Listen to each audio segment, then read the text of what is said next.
pleasure to express our grateful appreciation for your attendance and collaboration. Personally, standing in front of you for my first time to deliver my speech is one of my greatest moments that have been happening to me since I came to the States. Before I go through my speech, I would like to thank the Saudi Arabian Cultural Mission in Washington, D.C. for their support and caring.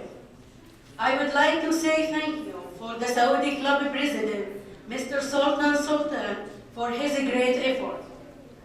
Many thanks to my second hand, Ms. Isra Ridwan, for her distinctive, unforgettable input. To all Saudi students, my colleagues, my friends, who positively participate with us and help us to bring the idea of Saudi cultural exhibition to the reality, there is no words satisfy me to say thank you. For any society can only be rich by its people. We are, as Saudi women, half of our society wealth. We are half of its potential. Even though we are side by side with our brothers, men, we are proceeding them in some fields. I'm a Saudi woman who comes all the way from Saudi Arabia to pursue my career in a clinical pharmacy. As me, as thousands of Saudi women who are studying abroad, and many others who complete their education in Saudi Arabia, we are sharing one common thing, that all of us believe the knowledge is the most basic need for each person to be successful. Saudi women have dazzled international observers by becoming pioneers in a variety of fields, most prominently science and research, proving that they are respectable rivals in various aspects for their male counterparts.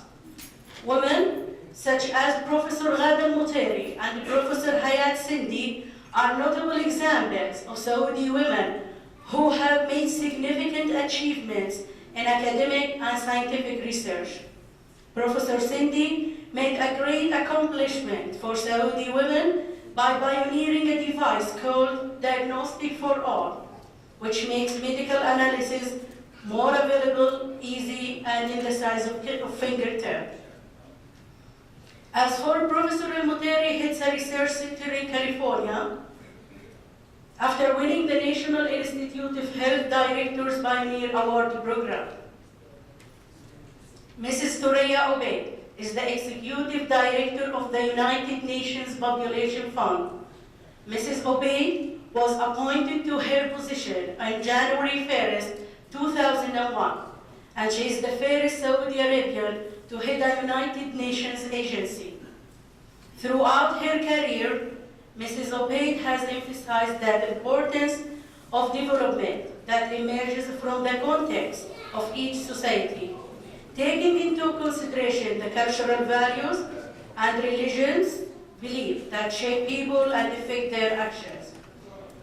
As United Nations Population Fund's Executive Director, she has introduced a special focus on culture and religion in the fund's development work, by linking universal values of human rights to values of a human world that promote by all religions and found in all cultures. Other female figures have also made remarkable contributions to the rise of Saudi women in different fields to the highest of human achievements.